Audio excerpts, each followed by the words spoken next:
terima kasih pada teman-teman wartawan yang sudah sudi datang untuk mengklarifikasi berita yang viral yang sekarang di media sosial cukup viral lah, terkait dengan kenaikan pas yang ada di Pelabuhan Manado.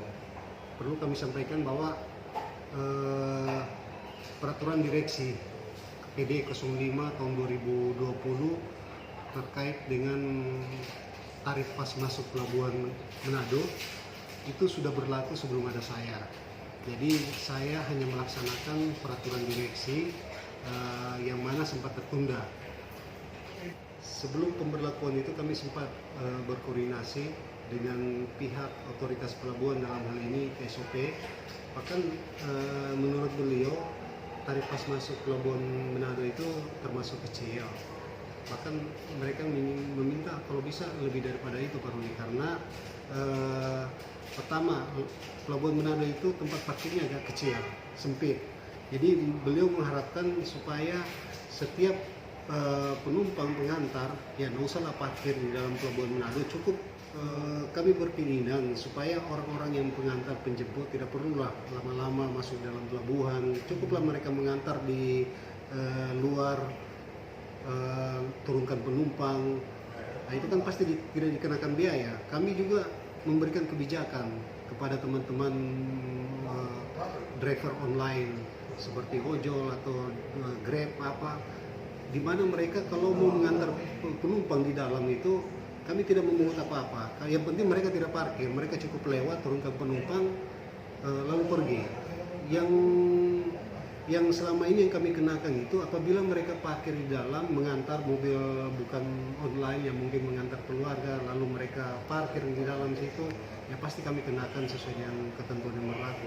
Dan kami sebenarnya berkeinginan supaya mereka kalau bisa cukup mengantar di luar, lalu berangkat, nggak usah masuk lagi ke dalam pelabuhan, karena memang fasilitas yang ada di Pelabuhan Manado itu cukup sedikit, tidak cukup untuk menampung mobil-mobil yang akan masuk di pelabuhan. Dan perlu kita ketahui bahwa tarif yang lama itu, tarif penumpang yang lama ini itu sudah berlaku 12 tahun yang lalu. Waktu itu terminal penumpang masih berbentuk gudang, di mana penumpang kalau mau naik ke kapal itu mereka cuma basombar di atap spanggal yang mungkin cuma 1,5 meter sebelum naik ke kapal. Sekarang PT Pelindo itu telah merubah gudang tersebut menjadi terminal penumpang dengan biaya investasi kalau nggak salah kemarin sekitar 5M. Kami hanya ingin membuat penumpang itu nyaman, bisa masuk ke dalam terminal penumpang, duduk, menunggu kapal baik yang akan berangkat atau menunggu saudara-saudara yang akan tiba. Fasilitas itu kami bangun dengan uang yang kami dapat sekarang ini. Karena mungkin masyarakat Manado ingin mengetahui bahwa Pelabuhan Manado ini selama ini pendapatannya itu atau merugi. Kami setiap tahunnya itu, dan 2020 itu kami merugi sekitar 1,6 M. Jadi bagaimana kami bisa meningkatkan pelayanan, padahal tuntutan dari pihak otoritas pelabuhan, dari masyarakat yang ada di Kota Manado yang menginginkan peningkatan pelayanan.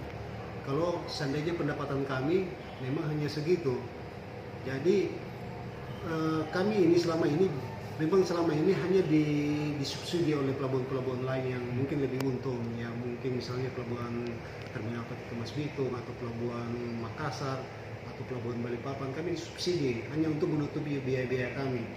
Tapi yang jadi beban pikiran saya itu bagaimana kami bisa meningkatkan pelayanan, karena pada saat pelabuhan kami merugi, kami mau mengusulkan untuk peningkatan pelayanan, pasti dari pihak direksi itu mungkin tidak akan merespon. Karena dia pikir yang mau bikin apa, Pelabuhan Manado pendapatannya cuma segitu, jadi mungkin pelayanannya juga akan terbatas.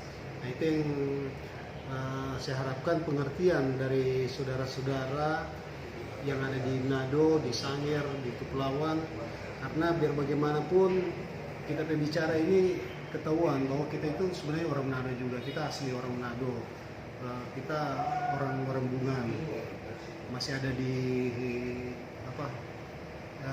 siau juga karena kita memang pemerintahan. Jadi kita berharap, bukan berarti saya tidak cinta masyarakat Manado. Saya orang asli Warambungan, orang asli Manado, saya pasti akan mendukung sekali. Cuma kemarin setelah ada temuan dari pemeriksaan internal kami bahwa PD 05 tidak dilaksanakan dengan baik oleh PT JMPT Pelindo, akhirnya itu diangkat menjadi temuan.